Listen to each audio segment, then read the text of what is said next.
Judge, I did not ask you to spare him. I asked you to leave him somewhere he could still do some good. Eleanor Price said that to me in the hallway 3 days after I sentenced Martin Hale. She said it softly, with one hand on the rail, like she was setting down something heavy and trusting me not to drop it. I have been carrying that with me. This is the case it came from. When I go back to the start, I do not begin with the charges. I begin with the feeling that entered the room before anyone spoke. There are cases where anger arrives first. There are cases where pity does. In this one, I felt grief and hope at the same time, and I knew before the clerk called the case that if I chose only one of them, I would fail the truth. I want to ask you something before I keep going. Have you ever watched someone get hurt by a person who had once been good to them and found yourself unable to sort your heart into clean sides? Subscribe. That is the kind of room this was, and I want you here for the moment it stopped being simple. The first person I noticed was Eleanor Price. She was 78 years old, in a pale blue cardigan with a folded grocery receipt tucked into the sleeve of her purse like she had meant to clean it out and never got around to it. She walked slowly, but not helplessly. She carried herself the way some older people do when life has already taught them that needing help and asking for it are not the same thing. What told me the most about her came later. During a break, one of the pharmacy technicians started crying near the witness stand. Eleanor, who had every reason to stay turned inward that day, pushed the tissue box closer to her with the back of her hand and said nothing. That small act told me who she had decided to be inside her own hurt. Then I looked at Martin Hale. He was 52, owner of Hale Family Pharmacy, in a gray suit that had been pressed carefully enough to suggest he needed at least one thing in his life to stay orderly. The harm he caused sat in the file in front of me. I knew that. But before the hearing began, his daughter Anna leaned toward him, and he quietly fixed the twisted strap on her handbag without looking up. It was a plain human thing. It did not change what he had done. It did make it impossible for me to pretend I was ruling on a monster instead of a man. That matters on a bench, not because humanity cancels harm, because seeing only harm is one way judges become lazy in the soul, and I have never wanted that kind of ease. The source of the sorrow current in this case was Wednesday, October 16, 2024, at 9:47 a.m., inside Hale Family Pharmacy at 214 West Mercer Street in Dayton, Ohio. Marisol Vega, a pharmacy technician, was filling Eleanor Price's prescription for amlodipine when she noticed a new expiration sticker lifting at one corner. She peeled it back and found the original date underneath. March 2024. By 10:18 a.m., Marisol had checked 6 more bottles. 4 had altered dates. 1 box of insulin pens in the refrigerator had expired 11 months earlier. A bottle of Cephalexin marked for Harold Benton had been written over so hard the cardboard tore. When Marisol confronted Martin, she said he looked at the bottle and said, "These dates scare people more than they matter." I heard that quote more than once in court. By the end of the case, he regretted every word in it. Dates mattered. Trust mattered. The bodies those medicines were meant to help mattered very much. The evidence showed that over 7 weeks, at least 23 elderly patients received expired medicine or medical supplies through that pharmacy. Eleanor Price had filled her prescriptions there for 9 years. Harold Benton had been going there since before Martin bought the store. Lucia Morales trusted Martin enough to let him carry insulin supplies to her car when her knees gave out on her in cold weather. What made the harm heavier was not only that the medicine was old, it was that the trust was old too. The first file that crossed my desk was so full the binder would not lie flat. Search warrant returns, inventory logs, hospital records, photographs of relabeled bottles in clear evidence bags. Cases do not arrive with music or clean meaning. They arrive with paper, and this paper felt like it had absorbed fear. There is one part of the legal process most people never see. Before I sentence someone, I can order a pre-sentence investigation. In plain language, that means the court stops asking only what happened and starts asking who was hurt, who did the hurting, and what kind of structure might keep the truth from repeating itself. It is one of the few tools the law gives me to make punishment answer to reality. When I opened Martin Hale's report, I found debt notices, supplier emails, his wife Denise's memory care invoices, and statements from the victims. I read Eleanor Price's medical bills clipped behind her handwritten note to the probation officer, and I felt grief and hope in the same breath. From the bench, I can tell a great deal from how people enter. When Eleanor came through the courtroom doors on the first day of testimony, she stopped for just a second when she saw the evidence table. Then she stepped aside so Harold Benton, who was leaning on a cane, could come through first. Pain was already in the room. So was character. Martin's entrance told me something too. Most defendants glance at me first. He did not. He looked at the gallery where 6 of his elderly customers were already seated. His shoulders dropped before he made it to the defense table. From where I sat, I could see the exact second his own story about himself stopped fitting. If you are still with me, you have probably gone quiet. Whatever was around you has probably faded a little. Subscribe. That kind of attention deserves the rest of this story. Subscribe and turn on notifications. The first piece of evidence that fixed the sorrow current in place was a bottle of amlodipine in a clear evidence bag with Eleanor Price's name still on it. The prosecutor peeled back the replacement label in court and showed the original expiration date beneath it, March 2024. The room stayed still in a way I could feel from the bench. Nobody needed help understanding what that meant. Then came the hospital records. Eleanor Price admitted to Miami Valley Hospital on October 18, 2024 at 3:11 a.m. after 2 days of dizziness and unstable blood pressure. Harold Benton treated for an infection after expired antibiotic failed him. Lucia Morales with blood sugar readings. No insulin pen should have left her facing if it had been stored and dated the way she had every right to expect. Those records did not speak loudly. They did not have to. Eleanor's testimony belonged first to the sorrow current. She sat in the witness chair with both hands folded and said, "When medicine comes over a pharmacy counter, I do not think I am supposed to defend myself from it." She said it plainly. That plainness made the sentence land harder. Harold Benton said, "At my age, when treatment fails, you do not start by blaming the bottle. You blame your body. You wonder if you are the thing giving out." I wrote that down because harm is not only what happens in blood work or charts. Sometimes harm enters as shame, and older people are given too much of that already. Between witnesses, I watched Anna Hale turn toward the gallery and look at the people who had trusted her father. She did not look annoyed. She did not look defensive. She looked like a person learning in real time how wide another person's choices had spread. She turned her wedding band once around her finger and stared at the tabletop. That small motion held both rivers. The grace current began somewhere else. It began in a spiral notebook found in the locked bottom drawer of Martin Hale's office desk. On the front it said carryover. Inside were names and dates and amounts he had quietly paid for customers who could not cover their co-pays. $11 for Eleanor Price in January, $23 for Harold Benton in June, $8.60 for Lucia Morales on a day her card was declined. That notebook did not erase the altered labels. It did not soften the hospital records. It did something harder than that. It made the case true in both directions.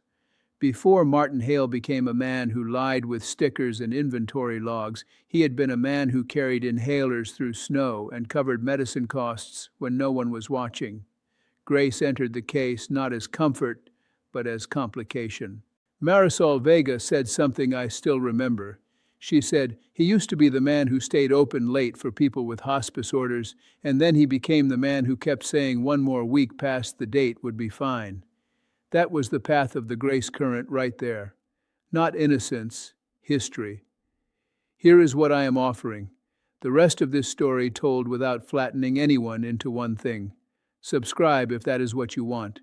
I will keep going. The defense traced that second river carefully. Martin's lawyer, Daniel Kessler, did not pretend the harm was small. He stood at counsel table and said, "I am not asking the court to forget what these people suffered.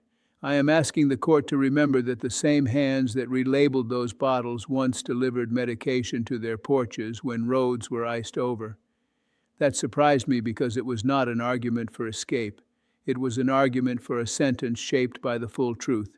Then Kessler said something else that I did not expect. He said, if the court removes him from every place he can still be useful, that will punish him. I am asking for something that also serves the people he failed. That belonged to the grace current too. Still, the defense could not repair what the sorrow current contained. Martin had overridden inventory alerts 14 times. He had instructed a clerk not to process certain expired stock for return. He had signed purchase records that did not match shelf product. He had made a system out of private permission. Financial fear may explain a path. It does not turn that path into anything safe. The first piece of evidence that carried both rivers at once was State's Exhibit 31.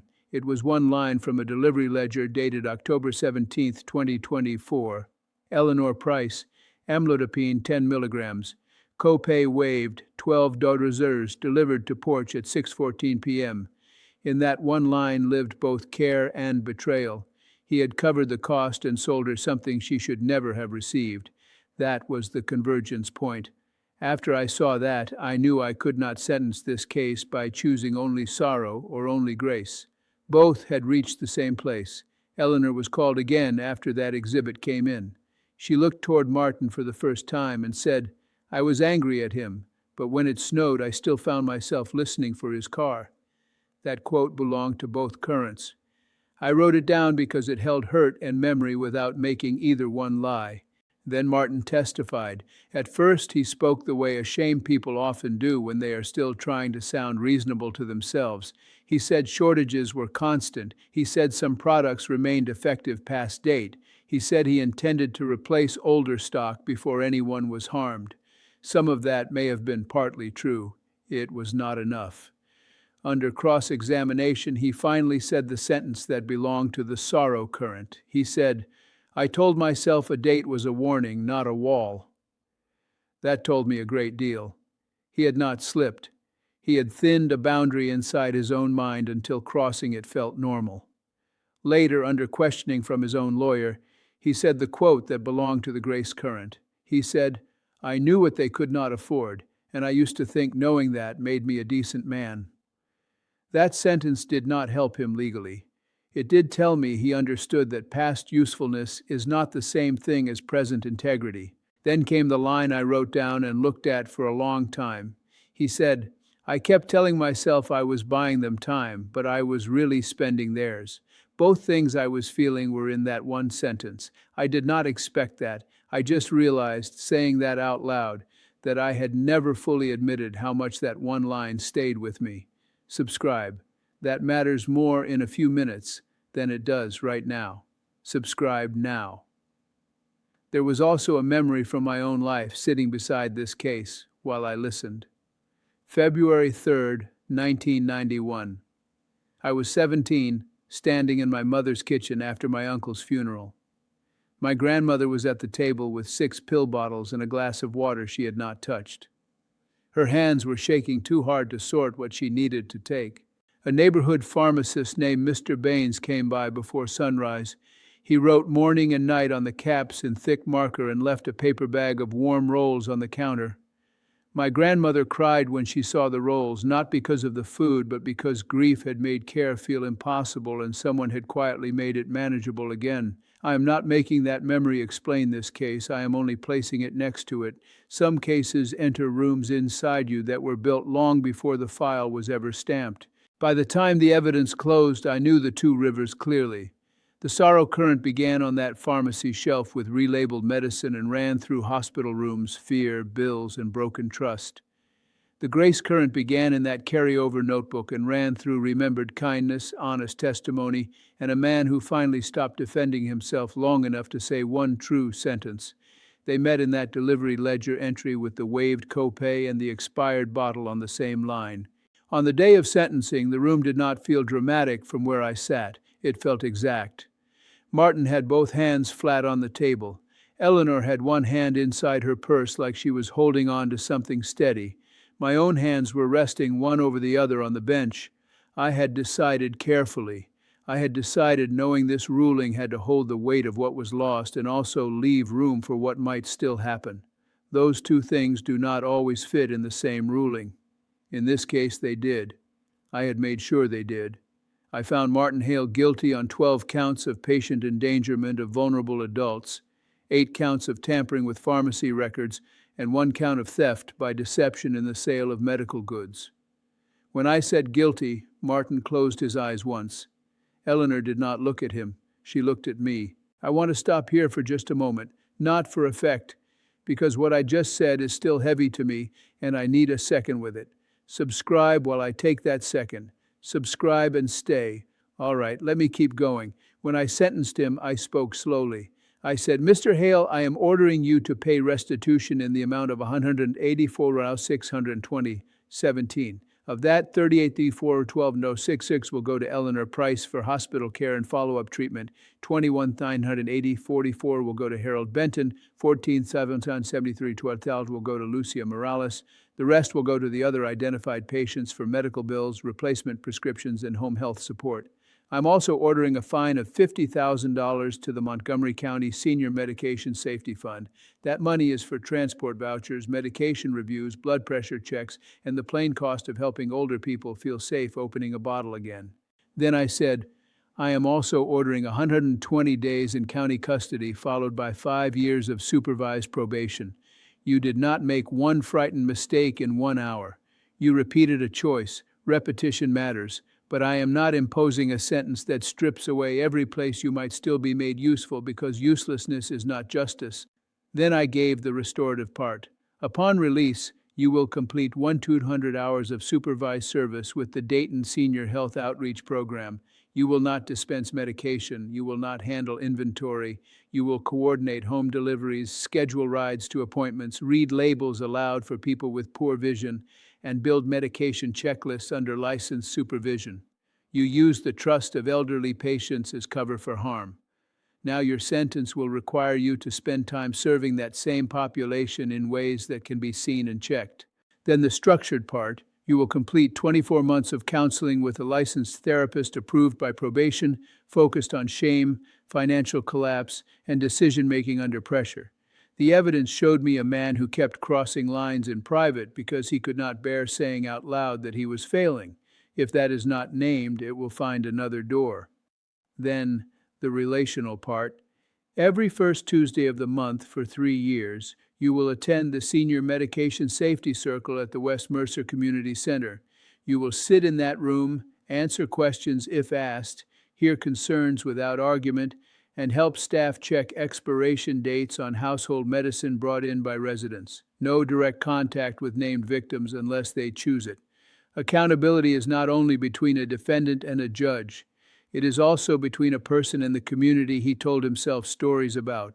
And then I gave the one condition for early completion. If after 18 months you have paid full restitution, completed at least 700 service hours, committed no probation violations, and the director of Dayton's Senior Health Outreach certifies that you built and maintained for 12 straight months a free monthly medication review clinic serving at least 50 seniors each month, I will entertain a motion for early completion of the final 18 months of supervision.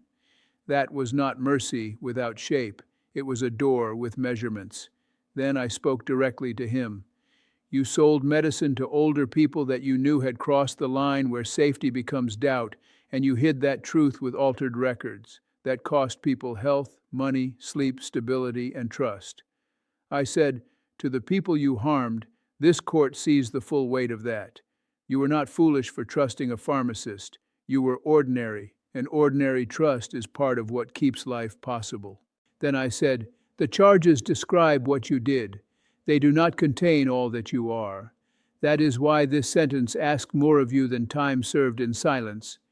To the room I said, if justice only names harm, it tells half the truth. If it only leaves room for repair, it leaves the wound unattended. Today this court will do both. And I ended with one plain fact. People do not stop being human on the day they do harm. You just heard what I said to him in that courtroom. Hold on to that. Subscribe before we go further, because what happened after I said it is the part I have thought about the most. Subscribe now. When the hearing ended and the room began to empty, I stayed seated for a moment. From where I sat, I saw Anna Hale step away from the defense table and walk toward Eleanor and Harold Benton. She stopped a few feet short and said, "I will help him do it." Eleanor looked at her for a long second, then nodded once. No easy warmth, no performance, just one nod. Before I stood, I put my fingertips flat against the wood of the bench and stayed there until most of the room had cleared. It was a small thing. It was what I did instead of speaking again. What happened after is one date to me, November 19th, 2025. I was at the West Mercer Community Center for another event when I passed a side room and saw Martin Hale at a folding table under fluorescent lights, wearing a volunteer badge, reading expiration dates off medicine bottles for a line of seniors who had brought grocery bags from home. Eleanor Price was there too. She was helping sign people in at the door. At one point, Martin held up a bottle and said, "I cannot read that print from here." Eleanor reached over, switched on the desk lamp and slid it closer to him. She did not smile. She did not need to. The sorrow was still there. So was the grace. There was an appeal. Martin Hale appealed to the 2nd District Court of Appeals of Ohio. On June 3, 2026, that court affirmed the sentence. In plain language, the judges said the sentence fit the law and the conditions were tied directly to both the harm and the need to prevent it from happening again. It took 8 months. When I read that decision, I did not feel release. I felt steadied. That was the honest shape of it. This case taught me something I am still working out. There are times on the bench when choosing only one feeling is not strength. Sometimes it is avoidance dressed up as clarity. I had seen remorse before. I had seen harm before. This was the case that taught me a ruling can fail by becoming too narrow for the human truth it is supposed to carry. If you are hearing this from the side of loss, from the side of trust broken by someone who should have protected it, I want to say something plain. I saw in Eleanor's face the effort it takes to remain decent without pretending you are not hurt. I watched that effort hold. The sorrow did not erase her standards. It did not erase her either. And if you hear yourself in Martin's chair, if you have made a real choice that caused real harm and you are wondering what comes next, hear me. The people who move toward repair are not the people with the best explanation. They are the people who stop defending the version of themselves that needs to stay innocent and start becoming useful where the damage actually happened. I keep coming back to Eleanor in that hallway, hand on the rail, saying, "Judge, I did not ask you to spare him. I asked you to leave him somewhere he could still do some good." I hear the wound in the first half of that sentence. I hear the standard in the second. That is why I told you this story. Subscribe and stay. If you know what it is to hold hurt and hope in the same hand without lying about either one, leave that in the comments so the right people can find each other here.